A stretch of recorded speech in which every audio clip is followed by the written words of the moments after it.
सर्वांना जय भीम। बहुजन संघटकच्या सर्व श्रोते आणि प्रेक्षकांना मनापासून जय भीम। आपल्याला आज सुद्धा आपण विषय अगोदरच जाहीर केलेला आहे की मराठा आणि ब्राह्मणांच्या सत्ता स्पर्धेत आरक्षणाला धोका अशा प्रकारचा विषय घेऊन आपण आज या विषयाला सुरुवात करतोय। आणि म्हणून हा विषय अत्यंत संवेदनशील आणि अतिशय महत्त्वाचा असा विषय आहे। त्याच्यामुळे आपल्या प्रतिक्रिया आहेत, या प्रतिक्रिया मला अत्यंत महत्त्वाच्या आहेत आणि म्हणून सर्वांना माझं नम्र निवेदन आहे की या विषयावर ज्या काही आपल्या प्रतिक्रिया असतील त्या आपण थेट द्याव्यात। आणि एकंदरीत आरक्षणाची जी चळवळ आहे त्या चळवळीला आपल्या सगळ्या प्रतिक्रिया माझ्यासाठी खूप महत्त्वाच्या आहेत। आणि म्हणून ब्राह्मण मराठा यांच्या सत्ता संघर्षात आरक्षण धोक्यात हा विषय घेत असताना मराठा या शब्दाबद्दल अलीकडेच एक उद्गार आलेले आहेत आमदार बच्चू कडू यांचे, की ते म्हणतात की क्षत्रियांनी रस्त्यावरची लढाई करायची आणि पंडित ब्राह्मणांनी उपोषण करायचे असतात। जरांगे पाटील तुम्ही उपोषण करू नका। परंतु त्यांच्या एका वाक्यातून हे सिद्ध झालं की मराठे हे शूद्र नाही तर मराठे हे क्षत्रिय आहेत। आणि ही जी ओळख आहे, ठिकठिकाणी मराठे स्वतःला क्षत्रिय समजत असतात किंवा क्षत्रिय भावनेतूनच ते वागत असतात। ब्राह्मण आणि क्षत्रिय या दोन शब्दातून देशातली जी विषमता होती त्याचा सांस्कृतिक इतिहास समोर येतो आणि म्हणून हे दोन शब्द अत्यंत महत्त्वाचे शब्द आहेत। आरक्षणाची जी काही चळवळ आहे त्या चळवळीमध्ये मराठ्यांना शूद्र समजायचं की क्षत्रिय समजायचं हा संभ्रम अनेक लोकांच्या मनामध्ये होता आणि तो संभ्रम आता दूर झालेला आहे। आणि या संभ्रमामध्ये मराठे हे क्षत्रियच आहेत हे आता महाराष्ट्राला स्पष्ट दिसायला लागलेलं आहे। चर्चेत हे मुद्दे येणार आहेत। आणि दुसरा विषय असा आहे की कालपासून जरांगे पाटलांनी आपले शत्रू हे देवेंद्र फडणवीस आहेत आणि त्यांच्या मुंबईतल्या बंगल्यावर जाऊन मी आंदोलन करणार आणि आपल्या आंदोलनाची आतापर्यंत अस्पष्ट दिशा होती ती त्यांनी आता अधिक स्पष्ट केली आणि सांगितलं की हे आंदोलन देवेंद्र फडणवीस या ब्राह्मण उपमुख्यमंत्र्यांच्या विरुद्ध आहे। आणि त्या आंदोलनाचा संघर्ष किंवा इतिहास आता पुन्हा एकदा मागच्या हजारो वर्षांच्या संघर्षाकडे गेला आणि तो संघर्ष आहे ब्राह्मण आणि क्षत्रिय यांच्या सत्ता संघर्षाचा। आणि म्हणूनच हा विषय अत्यंत महत्त्वाचा आहे। या विषयाला आपण हलक्यात घेऊ नये। आणि म्हणून मराठा आरक्षणाची जी चळवळ आहे त्या चळवळीचा जो उगम आहे तो उगम आपल्याला माहित आहे की एकूणच आरक्षणाच्या विरोधातला आहे। म्हणजे मराठा हे आरक्षणाचे विरोधक आहेत, अर्थात ब्राह्मणही विरोधक आहेत। परंतु मराठ्यांच्या आंदोलनास जी सुरुवात झालेली आहे त्याला म्हणजे खरं चेहरा मिळाला आहे ते मंडल आयोगाच्या उदयानंतर। कारण मंडल आयोगाने ओबीसींना नोकऱ्यातलं आणि शिक्षणातलं आरक्षण दिलंच, परंतु स्थानिक स्वराज्य संस्थांमध्ये राजकीय आरक्षण दिलं। आणि ब्राह्मणांचं जे वैशिष्ट्य आहे, ब्राह्मणांचं वैशिष्ट्य आहे की धर्मसत्ता, मंदिर, देवळे आणि पुरोहितगिरी ही जी ब्राह्मणांची ओळख आहे, सांस्कृतिक वर्चस्व हे ब्राह्मणांचं वैशिष्ट्य आहे, तर राजकीय सत्ता हे क्षत्रियांचं वैशिष्ट्य आहे। आणि त्या क्षत्रिय सत्तेला मंडल आयोगाने चॅलेंज केलं आणि ओबीसींच्या हातात, मागासवर्गीय एससी एसटी यांच्या हातात स्थानिक स्वराज्य संस्थांची सत्ता आल्यानंतर त्याचा पहिला फटका हा मराठ्यांना बसला आणि त्यांना धोका दिसायला लागला की आतापर्यंत आरक्षण नोकरी आणि शिक्षणामध्येच आहे असं वाटत होतं, पण स्थानिक स्वराज्य ग्रामपंचायत मधली ग्रामसभेतली सत्ता ही मागासवर्गीयांकडे जायला लागल्यानंतर क्षत्रिय सत्तेला त्याची चाहूल लागली आणि मग खऱ्या अर्थाने या आंदोलनाला सुरुवात झाली। परंतु मराठ्यांना स्वतःला मागासवर्गीय म्हणायला लाज वाटत होती किंवा ते मागासवर्गीय सामाजिकदृष्ट्या नव्हतेच आणि म्हणून अण्णासाहेब पाटलांनी आर्थिक निकषावर आरक्षण द्या अशा प्रकारची मागणी केली। परंतु ही खरी सुरुवात मंडल आयोगानंतर झाली आणि सुरुवातीस आर्थिक निकषावर आरक्षण द्या, परंतु आर्थिक निकषावर आरक्षण देता येत नाही हे संविधानिक तत्व आहे। कारण या देशाचं शोषण जातींच्या आधारावर झालं।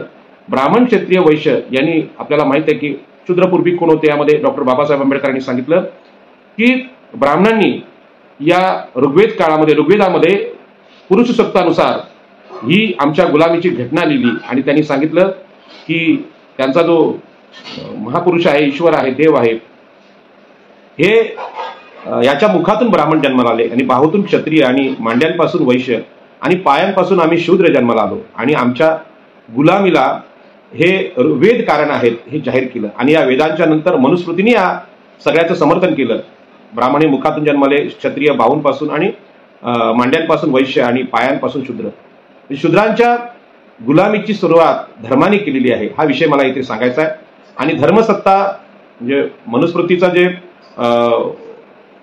विचार आहेत किंवा मनुस्मृतीची जी घटना आपल्या देशामध्ये आहे, ती घटनेनुसार धर्मसत्ता ही ब्राह्मणांच्या हातात आणि राजसत्ता ही क्षत्रियांच्या हातात आणि अर्थसत्ता आहे, व्यापार आहे वैश्यांच्या हातात, अशा प्रकारची विभागणी झाली होती.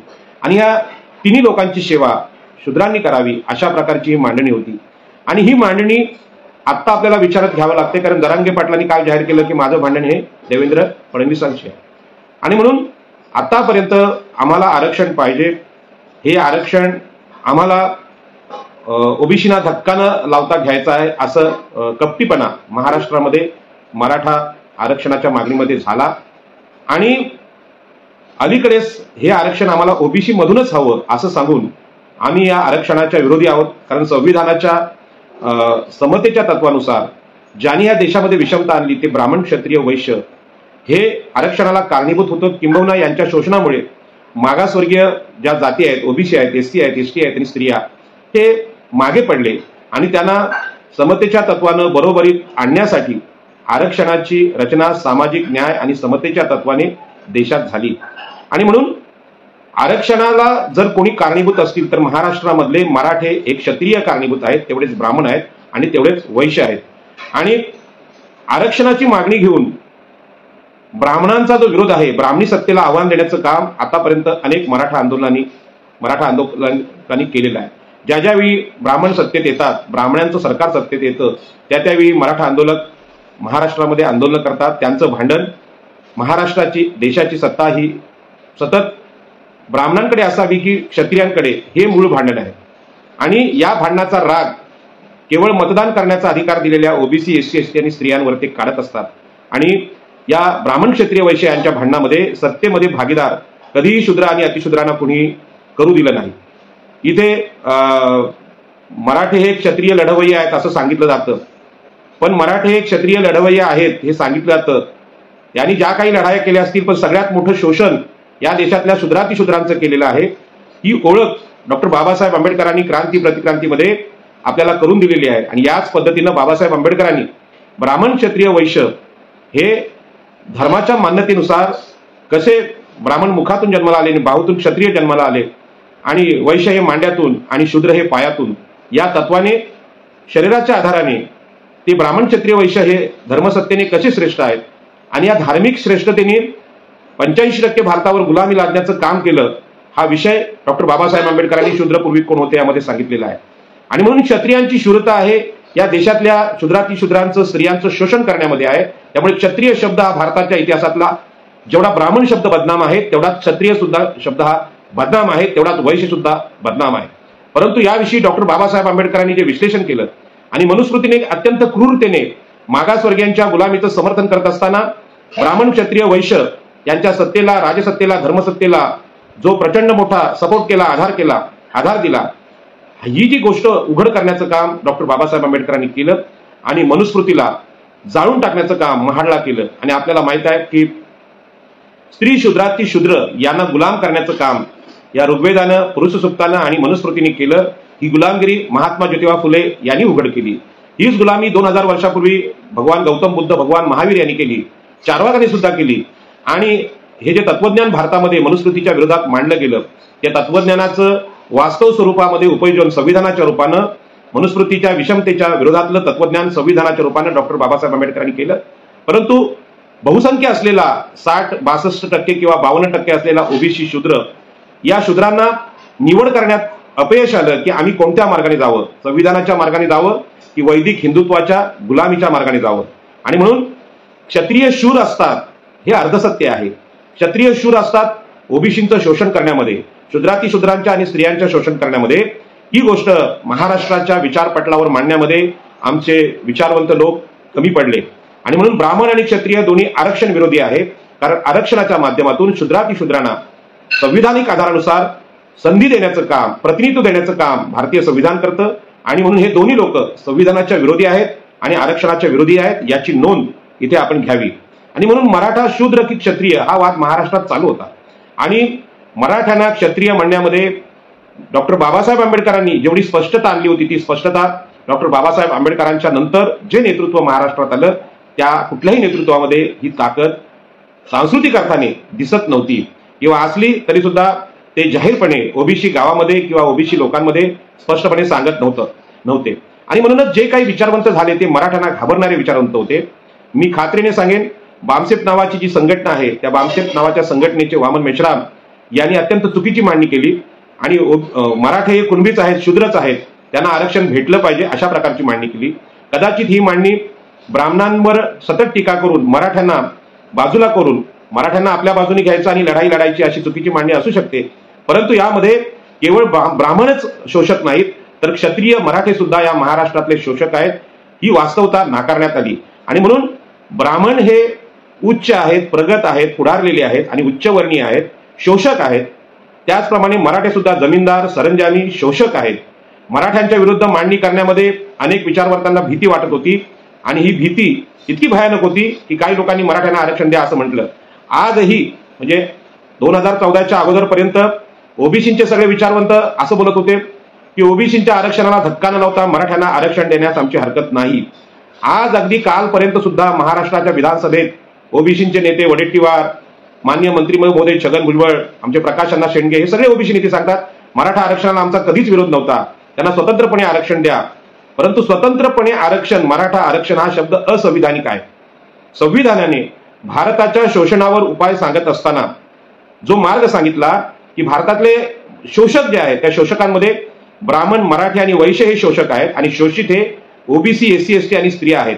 आणि मग शोषितांना न्याय देण्यासाठी जर आरक्षण हा मार्ग असेल तर या मार्गाच्या बद्दल मागासवर्गीयांच्या विचारवंतांनी स्पष्ट भूमिका घ्यायला पाहिजे होती की मराठे कुठल्याच अर्थाने जर सामाजिकदृष्ट्या मागासलेले नसतील, शोषित नसतील तर त्यांना आरक्षण देण्याचा प्रश्नच कुठे येतो. पण हे बोलण्याची हिंमत मराठ्यांच्या राजकीय पक्षात, ब्राह्मणांच्या राजकीय पक्षात कार्यकर्ते म्हणून काम करणाऱ्या ओबीसी नेत्यांना अशा प्रकारची हिंमत येणं कठीण आहे. आणि म्हणून त्यांनी आपल्या सोयीसाठी वक्तव्य केली. आज स्वतंत्रपणे जे मराठा आरक्षण 10% आरक्षण महाराष्ट्राच्या विधानसभेने दिलेलं आहे, अशाच प्रकारचं आरक्षण मागच्या काळात मिळालं होतं. परंतु जे सामाजिकदृष्ट्या मागास आहेत की नाही हे सुप्रीम कोर्टामध्ये जोपर्यंत सिद्ध होत नाही तोपर्यंत मराठ्यांना मागासलेले ठरवायचं कोणी. मागच्या 8 ते 9 आयोगाने मराठे हे मागास नाहीत, मराठे हे सत्ताधारी आहेत, जमीनदार आहेत, सरंजामी आहेत. आणि भारताच्या इतिहासामध्ये ब्राह्मण, क्षत्रिय, वैश्य या तिघांनी 85% भारताची लूट केलेली आहे, शोषण केलेले आहे, हे सत्य समोर आलेलं असताना डॉक्टर बाबासाहेब आंबेडकरांमध्ये मध्ये जी हिंमत होती तशाच प्रकारची हिंमत मागासवर्गीयांच्या नेत्यांमध्ये नसल्यामुळे आजची अवस्था आपली बिकट झालेली आहे. आणि म्हणून ओबीसी नेते आज सुद्धा चुकतायत. आजची जी मांडणी आहे ओबीसी नेत्यांची ही पराभूतांची मांडणी आहे. आणि म्हणून ओबीसीचं खरं नेतृत्व जर समोर आणायचं असेल तर डॉक्टर बाबासाहेब आंबेडकरांनी सांगितलेली क्रांती प्रतिक्रांती, ही क्रांती प्रतिक्रांती पुस्तक सगळ्यांनी वाचलं पाहिजे, त्याचं जाहीर वाचन केलं पाहिजे. आणि त्यामध्ये केवळ ब्राह्मणांना आपल्या शोषणात जबाबदार धरणं चुकीचं आहे, तर ब्राह्मणांच्या बरोबर राजसत्ता ज्यांच्या हातात आहे त्या मराठ्यांनी सुद्धा महाराष्ट्राचं शोषण केलेलं आहे हे जोरात सांगावं लागेल. आणि वैश्यांनी सुद्धा आमचं शोषण केलेलं आहे. आणि म्हणून हे सांगण्यामध्ये कमी पडल्यामुळे आजची संभ्रमाची परिस्थिती निर्माण झालेली आहे. आणि म्हणून ओबीसी नेते पूर्वी चुकले, आजही चुकतायत आणि ही चूक दुरुस्त करावी अशी माझी विनंती माझ्यापेक्षा वयाने मोठे असलेल्या, कर्तृत्वाने मोठे असलेल्या ओबीसी नेत्यांना मी करतोय. मराठ्यांच्या आरक्षणाला आमचा विरोध नाही ही जी वक्तव्य येत आहेत ते वक्तव्य अत्यंत चुकीची, हास्यास्पद वक्तव्य आहेत. ज्या मराठ्यांनी ब्राह्मणांपेक्षा जास्त प्रकारचं शोषण आणि अत्याचार महाराष्ट्रातल्या मागासवर्गीयांचे केलेले आहेत ते पाहता मराठे सामाजिकदृष्ट्या मागास नसतील तर त्यांना आरक्षण देण्याचा प्रश्नच येत नाही अशा प्रकारचं स्पष्ट वक्तव्य भुजबळ साहेब, प्रकाश अण्णा शेंडगे आणि वडेट्टीवार यांनी करावं अशी मी विनंती त्यांना करतोय. आणि म्हणून आपल्याला कल्पना आहे की ही जी इतर नेत्यांची भूमिका आहे ती भूमिका मराठ्यांच्या शोषक वृत्तीला पापमुक्त करण्यासाठी तर नाही ना, पण असं करून चालणार नाही. आपल्याला सत्य हे सांगावं लागेल आणि सत्य डॉक्टर बाबासाहेब आंबेडकरांनी आपल्याकडे मांडलं. आणि म्हणून बाबासाहेब आंबेडकरांचा पूर्ण अभ्यास केल्यानंतरच आपण कुठल्याही मागासवर्गाचं नेतृत्व करू शकतो. मग ते ओबीसीचं असेल, एससीचं असेल, एसटीचं असेल आणि स्त्रियांचं असेल. स्त्रियांची मुक्ती, ओबीसीची मुक्ती, एससीची मुक्ती, एसटीची मुक्ती, या मुक्तीसाठी आमचे जे महान असे नेते आहेत ते केवळ आणि केवळ डॉक्टर बाबासाहेब आंबेडकर आहेत. ओबीसी, एससी, एसटी यांच्या मुक्तीचा विचार या देशातल्या कुठल्याही देवी देवतांनी सांगितला नाही, कुठल्याही हिंदुत्ववाद्यांनी, वैदिक नेत्यांनी सांगितलं नाही, तो केवळ डॉक्टर बाबासाहेब आंबेडकरांनी सांगितलेला आहे. आणि डॉक्टर बाबासाहेब आंबेडकरांच्या अंगात असलेली हिंमत आणि कर्तृत्व कुठल्याही मागासवर्गीय नेत्यांमध्ये आतापर्यंत आलेलं नाही. आणि बाबासाहेब आंबेडकरांच्या अंगात असलेले समतेच्या तत्वाचं, देशाचा न्याय करण्याचं जे गुण आहेत ते आपण सगळ्यांनी अंगीकारले पाहिजेत, अशी विनंती मी सगळ्या ओबीसी नेत्यांना करू इच्छितो. ब्राह्मण आणि क्षत्रिय आणि वैश्य ह्या देशातले शोषक आहेत, हे सत्य या क्षणापर्यंत मी जाहीर करतो. याच्यावर कोणाला बोलायचं असेल किंवा प्रतिवाद करायचा असेल तर आपण करू शकता. म्हणून उच्चवर्णीय आणि शूद्र कोण आहेत हे स्पष्ट झालं पाहिजे. आणि म्हणून डॉक्टर बाबासाहेब आंबेडकरांनी वेदांचा, उपनिषदांचा, पुराणांचा आणि एकूणच ब्राह्मणी साहित्याचा पूर्ण अभ्यास केला होता. आणि त्यांनी सांगितलं होतं की उच्चवर्णीय हे ब्राह्मण, क्षत्रिय, वैश्य आहेत. आणि आज वेगवेगळे सर्वे करून न्यायमूर्ती शुक्रे यांचा आयोग किंवा मागासवर्ग आयोग हा मराठ्यांच्या हाती घेऊन त्या मागासवर्गीय आयोगाची मूळ रचना ही बदलण्यामध्ये मराठा सत्ताधारी यशस्वी होत आहेत. त्यामध्ये फडणवीस पण आहेत, एकनाथ शिंदे पण आहेत आणि अजित पवार पण आहेत.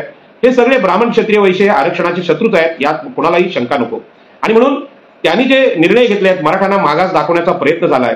केंद्रामध्ये 10% EWS आरक्षणामध्ये ब्राह्मण हे गरीब झालेत हे दाखवण्याचा प्रयत्न झालाय.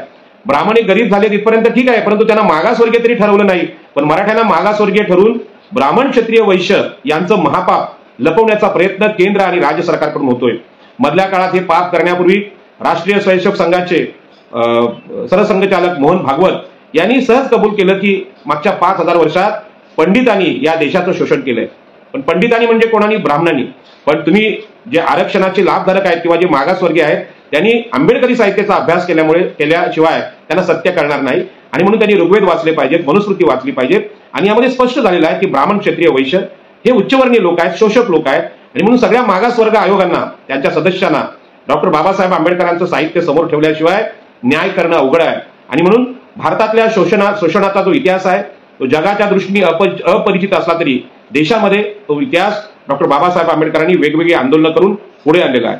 आणि म्हणून आजचा जो सत्तेचा संघर्ष आहे, जरांगे पाटलांनी जे आतापर्यंत मराठा आंदोलन केलं, आमच्या मुलाबाळांना, गरिबांच्या मुलांना आरक्षण भेटलं तर आम्हाला न्याय मिळेल, आम्हाला आरक्षण भेटलंच पाहिजे आणि ते ओबीसीतूनच भेटलं पाहिजे. सुरुवातीला हा लढा आरक्षणाचा वाटत होता, पण खरे लक्ष हे देवेंद्र फडणवीस म्हणजे ब्राह्मण आहेत हे काल सिद्ध झालेलं आहे.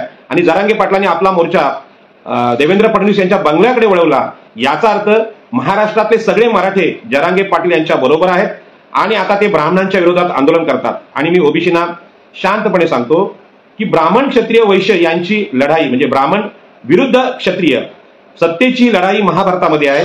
ही लढाई रामायणामध्ये सुद्धा आहे की त्यांची लढाई या देशावर, या हिंदूंवर, या वैदिक धर्मामध्ये शूद्रातिशूद्रांवर सत्ता कोणाची राहणार हा सत्तेचा संघर्ष आहे. आणि शूद्रांना सर्व प्रकारची सत्ता नाकारलेली आहे. त्यामुळे या दोघांच्या भांडणात आपलं स्थान कुठेही नाही याची नोंद शूद्रातिशूद्रांनी म्हणजे ओबीसीनी घेतली पाहिजे, हे मी तुम्हाला सांगतो. कारण हे थेट भांडण राजकीय सत्तेचं, धर्मसत्तेचं आहे. आता आपल्याला माहित आहे शाहू महाराजांचा वाद झाला, छत्रपती शिवाजी महाराजांचा राज्याभिषेकाचा वाद झाला.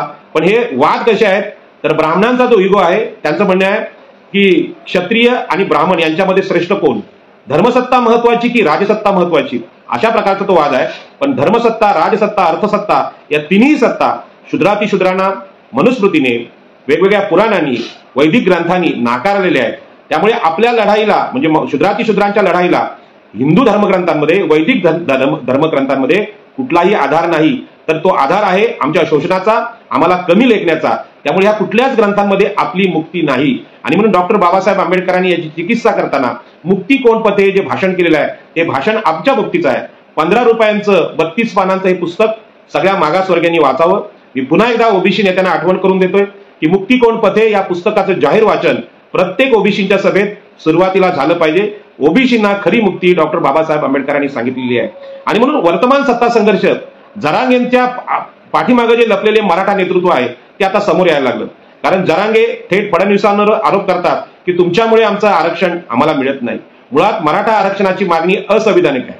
आणि मराठा आरक्षणाची मागणी मराठा, जाट, गुर्जर, पटेल या लोकांनी, जमीनदार जातींनी मागणी जी केलेली आहे ती मागणी असंविधानिक तर आहेच, परंतु शोषणाची परंपरा या देशावर लादणाऱ्या ब्राह्मणांना क्षत्रियांचा उपयोग आरक्षण संपवण्यासाठी करायचा आहे.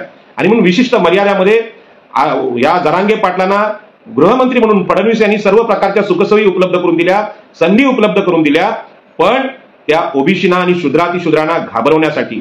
पण ज्या दिवशी फडणवीस साहेबांच्या किंवा भाजपाच्या पण लक्षात आलं की हे जे आरक्षण डॉक्टर बाबासाहेब आंबेडकरांनी संविधानाने दिलेलं आहे त्या संविधानाने दिलेल्या आरक्षणाला जर हात लावण्याचा प्रयत्न केला तर ओबीसींचा उद्रेक होऊ शकतो. ओबीसी हा ब्राह्मणी सत्तेचा, भाजपाच्या सत्तेचा मूळ आधार आहे आणि ती सत्ता हातातून गमवायची नसेल तर ओबीसीना आपल्या जवळ ठेवलं पाहिजे. हा जो विषय आहे तो विषय फडणवीसांना पूर्ण माहीत होता. पण आता जरांगेंच्या लक्षात आलं की यांची जी भूमिका आहे, ब्राह्मणांची जी भूमिका आहे ती हिंदुत्ववादी असलेल्या ओबीसीना आपल्या जवळ ठेवण्याची आहे आणि या हिंदुत्ववादी ओबीसीना बदलण्याचा कुठलाही मार्ग देशासमोर सध्या नाही. पण ओबीसीना जर खऱ्यात मुक्तीकडे जायचं असेल तर हिंदुत्व आणि वैदिक रस्ता जो आहे, जो रस्ता ब्राह्मण, क्षत्रिय, वैश्य यांनी आमच्या प्रगतीचा रस्ता तिघांनी अडवलेला आहे, या तिघांना अंगावर घेण्याची हिंमत ओबीसीना ठेवावी लागेल. अन्यथा आता ओबीसीमध्ये आम्हाला आरक्षण पाहिजे. मराठा आरक्षणाचं आंदोलन हे मराठा समाजाला न्याय देणारं नव्हतं, तर आरक्षणाच्या माध्यमातून पुढे येणाऱ्या ओबीसी, एससी, एसटींना दाबण्याचं आंदोलन होतं. अशी थेट भूमिका या देशातले ब्राह्मण घेऊ शकत नाहीत आणि त्यांनी क्षत्रियांना आपल्या अंगावर सोडलं होतं. पण जरांगे पाटलांनी आता स्पष्ट केलेलं आहे की माझी लढाई फडणवीसांच्या विरुद्ध आहे. म्हणजे महाराष्ट्रात पुन्हा एकदा ब्राह्मण विरुद्ध क्षत्रिय, ब्राह्मण विरुद्ध मराठा या हजारो वर्षांच्या लढ्याला, हजारो वर्षाच्या सत्ता संघर्षाला सुरुवात झालेली आहे आणि या सत्ता संघर्षामध्ये सैनिक आहेत ओबीसी, एससी, एसटी. यांनी जर स्वतःचं नेतृत्व पुढे आणलं तर निश्चितपणे भारतामधली हजारो वर्षांची विषमता घालवण्याची मोठी संधी आता देशामध्ये निर्माण झालेली आहे आणि या संधीचा फायदा ओबीसी, एससी, एसटी यांनी घ्यावा. कारण हे ब्राह्मण, क्षत्रिय, वैश्य हे आमचे शोषकच आहेत, ते आमचे कधीही कल्याणकर्ते नव्हते. आणि म्हणून जगामध्ये कितीही बदल झाले, जगामध्ये मार्क्सची क्रांती झाली, कामगार आणि भांडवलदार यांचा वाद झाला आणि कामगारांना भांडवलदारांनी केलेल्या शोषणाविरुद्ध संघटित व्हा असा मार्क्सने संदेश दिला. पण मार्क्सचं तत्वज्ञान भारताला लागू नाही, कारण इथे धर्म इतका प्रभावी आहे की या धर्मानेच इथल्या शोषितांची, शोषित जातींची, ओबीसी, एससी, एसटीची गुलामगिरी सांगितली होती. आणि मार्क्सचा कदाचित वैदिक ब्राह्मणी तत्वज्ञानाचा परिचय नसावा, त्यांना हे माहीत नसावं आणि म्हणून भारतामध्ये मार्क्स तत्वज्ञान यशस्वी होऊ शकलं नाही. त्याच पद्धतीने काळा गोरा वाद हा हे सुद्धा जो वर्णभेद आहे, त्या वर्णभेदाच्या पलीकडे भारतातली गुलामगिरी होती. ज्या शूद्र, अतिशूद्र जातीत तुम्ही जन्माला आले त्या जातीतून वर येण्याचा कुठलाच मार्ग भारतामध्ये उपलब्ध नव्हता आणि याची चिकित्सा डॉक्टर बाबासाहेब आंबेडकरांनी केली. आणि डॉक्टर बाबासाहेब आंबेडकरांनी देशाच्या मागासवर्गीयांचं नेतृत्व केलं.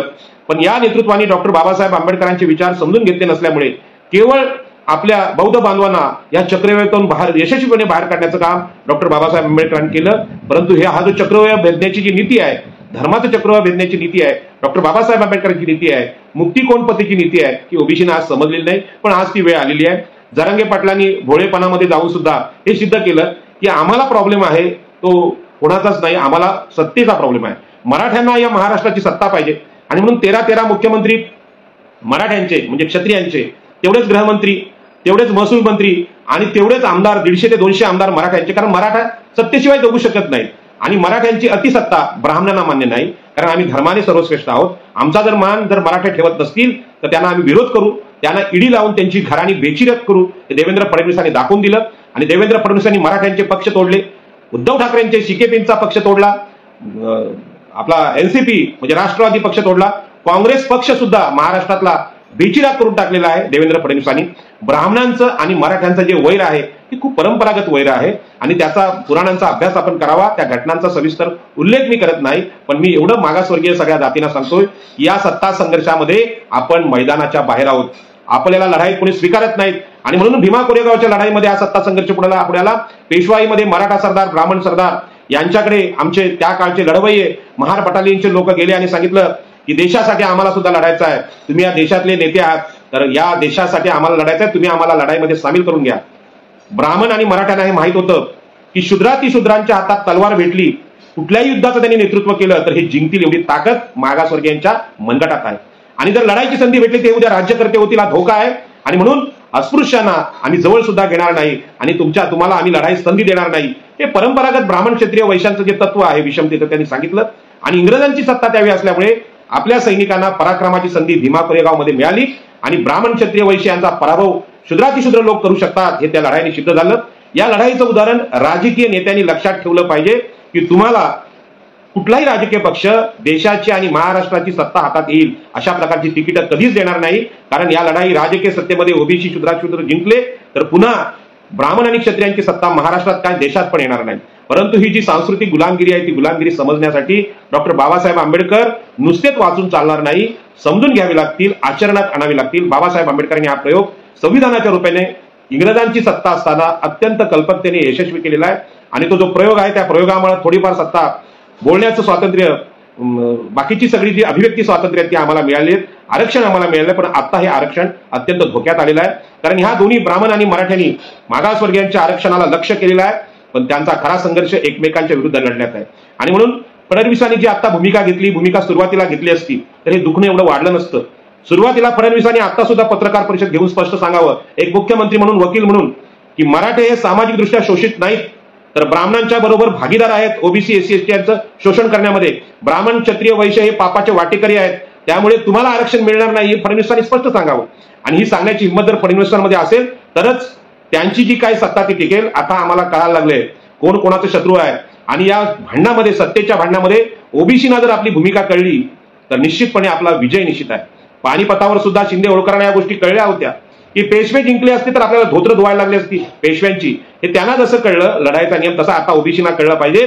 या जरांगे आणि फडणवीसांच्या वादात मराठा आणि ब्राह्मण वाद आहे. यामध्ये महाराष्ट्राचं पण कल्याण नाही आणि देशाचं पण कल्याण नाही. देशाचं कल्याण आरक्षणाच्या रक्षणामध्ये आहे, सामाजिक न्यायामध्ये आहे. आणि सामाजिक न्याय हा शूद्रांना मुक्त करण्याचा विचार आहे, गुलामगिरीला मुक्त करण्याचा विचार आहे. त्यामुळे आरक्षणाची लढाई साधी नाही.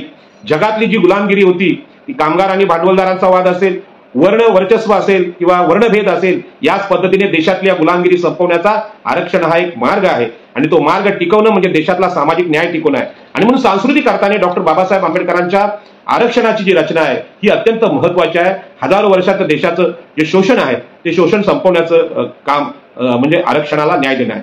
आणि म्हणून भारतीय गुलामगिरी ही धर्माने लादलेली आहे. ओबीसीना आधी आपण सांगायला गेलो तर ओबीसीना पटत नाही, धर्माने कशी लादली. त्यांना वाटतं धर्म म्हणजे संध्याकाळी अगरबत्ती लावायची, पूजा करायची, आरती करायची, हा धर्म आहे. परंतु धर्माच्या ग्रंथांचा पूर्ण अभ्यास ज्या पद्धतीने डॉक्टर बाबासाहेब आंबेडकरांनी केलाय तो ओबीसीनी केला पाहिजे. मग तुम्हाला कळेल केवळ ब्राह्मणच नाही तर मराठे पण आमचे शत्रू आहेत. कारण मराठे हे सत्तेसाठी संघर्ष करतात, पण त्यांना कधीही वाटत नाही की ओबीसी एससी एसटी आणि स्त्रिया यांना आम्ही न्याय दिला पाहिजे. आणि महाराष्ट्राने सिद्ध केलंय. शरद पवार असतील किंवा मराठ्यांचे कुठलेही नेते असतील, या कुठल्याही नेत्याला आपल्या मुलीला, बहिणीला महाराष्ट्राचा मुख्यमंत्री, गृहमंत्री आणि महसूल मंत्री करता आलं नाही. कारण ते मनुवादी आहेत, ते क्षत्रिय म्हणजे मनुस्मृतीचे समर्थक आहेत. ते जसे ओबीसीच्या विरोधी आहेत तसं स्त्रियांच्या सुद्धा विरोधी आहेत. आणि स्त्रिया म्हणजे आपल्या मुली, आपल्या बहिणी यांच्या विरोधात हे क्षत्रिय आहेत. आणि म्हणून ही सांस्कृतिक अर्थाची जी गुलामगिरी आहे ती महात्मा ज्योतिबा फुले यांनी सांगितली. आणि महात्मा ज्योतिबा फुले हे ओबीसीचे खरं म्हणजे ओबीसीचे म्हणजे देशाचे म्हणजे राष्ट्रपिता होते. आणि या राष्ट्रपित्यांनी सांगितलेलं आहे की जी गुलामी आहे ती संपवायची असेल तर तुम्हाला कुठल्या मार्गाने जावं लागेल, आपण शिक्षण घेतलं पाहिजे, स्वतःचं प्रबोधन केलं पाहिजे, हे सांगितलं होतं. आणि त्यांना डॉक्टर बाबासाहेब आंबेडकरांनी आपलं गुरु मानलेलं आहे. याच्यामुळे ओबीसीनी हे लक्षात घेतलं पाहिजे. संविधानकार डॉक्टर बाबासाहेब आंबेडकर महात्मा ज्योतिबा फुले यांना गुरु मानतात, पण आम्ही गुरु मानतो का? आमचे गुरु कुणीही ओबीसी नेते असूच शकत नाहीत, तर सगळे ब्राह्मण हे गुरु आमचे आहेत. अशा प्रकारचं वागणं आज ओबीसीचं दिसतंय. आणि म्हणून ओबीसीच्या सभेत महात्मा फुले यांचा सगळ्यात मोठा फोटो असला पाहिजे, डॉक्टर बाबासाहेब आंबेडकरांचं सांगितलं पाहिजे. कारण हे आधुनिक समाजशास्त्री आहेत की ज्यांनी त्यांची मांडणी ओबीसीची गुलामगिरी स्पष्टपणे आपल्याला सांगितली. आणि म्हणून आपल्याकडे धर्माने सांगितलं की ब्राह्मण हे जन्मानेच श्रेष्ठ आहेत, त्यांच्याबरोबर राजकीय सत्तेचे जे मालक आहेत ते क्षत्रिय सुद्धा श्रेष्ठ आहेत आणि वैश्य आहेत. आणि धर्मसत्ता ही ब्राह्मणांकडे आहे, राजसत्ता ही क्षत्रियांकडे म्हणजे मराठ्यांकडे आहे, आणि अर्थसत्ता ही वैश्यांकडे, व्यापाऱ्यांकडे आहे. आणि अमर्याद सत्तेचे अधिकार ह्या तिघांना दिले, जे महाराष्ट्राच्या देशाच्या एकूण 15% आहेत. आणि 85% लोकांवर या धर्माने आपल्याकडे गुलामगिरी लागली. मी सुरुवातीला सांगितलं की मराठे हे शूद्र आहेत किंवा गरीब आहेत अशी कितीही मांडणी केली तरी परवा बच्चू कडूंनी सांगितलं की बाबा जरांगे पाटील हे उपोषण वगैरे आपला मार्ग नाही, आपण क्षत्रिय आहोत, आपण लढवय्ये आहोत, आपण मैदानावर लढतोय. क्षत्रिय म्हणजे काय? मनुस्मृतीतले क्षत्रिय, ऋग्वेदातले क्षत्रिय. आणि बच्चू कडूंच्या तोंडातून मराठे क्षत्रिय हा शब्द समोर आला. आता राज्य मागासवर्गीय आयोगाचा विशेष संपलेला आहे. कितीही सर्वेक्षण करा, काय करा, जे क्षत्रिय आहेत, जे उच्चवर्णीय आहेत ते मागासवर्गीय होऊ शकत नाही. खरं म्हणजे आपल्याला शाळेमध्ये समानार्थी आणि विरोधार्थी शब्द सांगितलेले आहेत, शिकवलेले आहेत, आपल्या शिक्षकांनी शिकवले. त्यामुळे क्षत्रिय विरुद्ध शूद्र, ब्राह्मण विरुद्ध शूद्र, वैश्य विरुद्ध शूद्र हे विरोधार्थी शब्द आहेत. उच्चवर्णीय विरुद्ध शूद्र हे विरोधी शब्द आहेत. त्यामुळे क्षत्रिय एकदा मराठ्यांना घोषित केलं किंवा त्यांनी स्वतःच सांगितलं आम्ही क्षत्रिय आहोत, आणि त्यांनी जर घोषित केलं असेल तर त्यांना कुणबी काय, ओबीसी काय, कुठलेच दाखले मागण्याचा अधिकार नाही. परंतु मोठ्या संख्येने ओबीसीमध्ये कुणबी दाखले घेऊन घुसखोरी केली जाते. ही जी घुसखोरी आहे ती घुसखोरी आरक्षण संपवण्याचं षडयंत्र आहे. आणि देवेंद्र फडणवीसांनी ठरवलं तर असे खोटे कुणबी दाखले घेतलेल्या लोकांना एका दिवसात ते आतमध्ये टाकू शकतात. परंतु देवेंद्र फडणवीसांचा पण उद्देश आहे की 10% ब्राह्मणांना ईडब्ल्यूएस आरक्षण आणि उरलेलं 40% आरक्षण हे सुरक्षित ठेवायचं असेल तर मराठ्यांना म्हणजे क्षत्रियांना मागासवर्गीय ओबीसी मध्ये घुसवायचं, म्हणजे सगळं आरक्षण हे ब्राह्मणांना खाता येईल. इतकं भयानक. आणि काहीच जमलं नाही तर मराठ्यांना आरक्षण मिळत नाही म्हणून कुणालाच आरक्षण नको, अशा प्रकारची नकारात्मक भावना ओबीसीच्या एकूणच आरक्षणाच्या विरोधी देशामध्ये निर्माण होईल आणि मग आर्थिक निकषावर आरक्षण द्या, अशा प्रकारची मांडणी केंद्रातल्या भाजप सरकारकडून होऊ शकतं. यामध्ये इथल्या वैदिक हिंदुत्ववाद्यांचा असा विषय आहे की या देशामध्ये जातीच्या आधारावर आम्ही कधी शोषणच केलं नव्हतं आणि म्हणून आता आर्थिक आधारावर आरक्षण द्यावं. आणि अनेक ओबीसीचे लोक तरुण सुद्धा या गैरसमजात आहेत की आर्थिक निकषावर आरक्षण द्यावं, गरिबांना भेटलं पाहिजे. परंतु या आताच्या पिढीला हे माहीत नाही की जातीच्या आधारावर या देशामध्ये शोषण इथल्या हिंदू वैदिक धर्माने आपलं केलेलं आहे. आणि म्हणून हे जे शोषण आहे हे शोषण महाराष्ट्राच्या वर्तमान राजकारणात स्पष्टपणे सांगणारे विचारवंत आपल्याला भेटत नसल्यामुळे आपल्या तरुणाईला आर्थिक निकषावर आरक्षण नसतं, आर्थिक निकषावर कोणाचं शोषण झालेलं नाही तर जातीच्या आधारावर या देशात शोषण झालेलं आहे. ओबीसींना सुद्धा हा विषय सांगणारं नेतृत्व नसल्यामुळे आज संपूर्ण चळवळ ही संभ्रमात आहे. आणि जे कोणी विचारवंत आपल्याकडे आहेत ते मराठ्यांना घाबरतात, मराठ्यांच्या राजकीय सत्तेला घाबरतात. आणि राजकीय सत्ता ही किती महत्वाची असते हे महत्व ब्राह्मणांना पण कळलंय, म्हणून फडणवीसांनी गृहमंत्री पद आपल्याकडे ठेवलेलं आहे. तर म्हणजे ब्राह्मणांचं काम पूजा, पुरोहितगिरी, पंडितगिरी, प्रवचन, पूजा अर्चा, धर्मसत्ता हे आहेत. परंतु ब्राह्मणांना तलवारीचं महत्व आता कळायला लागलं आणि त्यांनी क्षत्रियांची तलवार हातात घेतल्यामुळे मराठ्यांचं आज काही चालत नाही. अत्यंत डरकाळ्या फोडणारा जरांगे पाटील आज फडणवीसांनी 10,000ची फौज आडवी लावल्यामुळे मागे गेलेला आहे. आणि महाराष्ट्रातल्या मराठ्यांना नेस्त नाबूद करण्याचं काम फडणवीसांनी अत्यंत कल्पकतेने केलेलं आहे.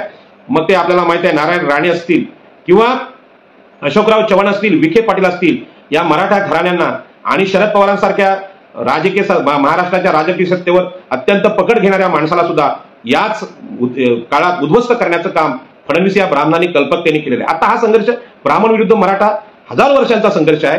तो उघड्या डोळ्यांनी पाहण्यापलीकडे आपलं काही काम नाही, आपल्याला कोणी यात स्पर्धा करून घ्यायला तयार नाही. आणि म्हणून इंग्रजांनी, आपल्याला माहित आहे, इंग्रजांनी आम्हाला भीमा कोरेगावमध्ये लढाईमध्ये सहभागी घेतलं आणि त्या सहभागामध्ये आम्ही सिद्ध केलं या देशावर राज्य करण्याची ताकद इथल्या शूद्रांमध्ये आहे. आणि म्हणूनच आपल्याला जोपर्यंत परदेशात आपण जात नाही, परदेशातल्या लोकांमध्ये आपला शोषणाचा विषय आम्ही सांगत नाही, तोपर्यंत आपल्या या देशामध्ये आपल्याला ताकद मिळणं अवघड आहे. आणि म्हणून भगवान बुद्धाचा धम्म जो जगात पसरलेला आहे, असा प्रकारचा जागतिक धम्म, मानवी मुक्तीचा विचार डॉक्टर बाबासाहेब आंबेडकरांनी कल्पकतेने आम्हाला दिला.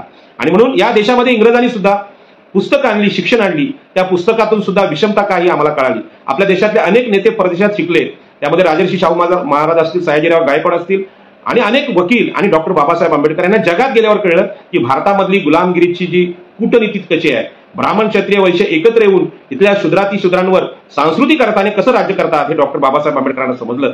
आणि म्हणूनच पंडितांनी उपोषण करायचं असतं तर क्षत्रियांनी लढायचं असतं असं बच्चू कडू म्हणतात. बच्चू कडूंच्या या शब्दातून जरांगे पाटील हे क्षत्रिय आहेत आणि पद्मश्री आपले जे हे आहेत माने आहेत, लक्ष्मण माने यांची मुलाखत काल मी ऐकली, त्यांनी हा विषय क्लिअर केला. जरांगे पाटलांची जी भाषा आहे ती क्षत्रियांची आहे, ती शूद्रांची नाही, ती कुणब्यांची नाही, त्यांनी स्पष्ट केलं.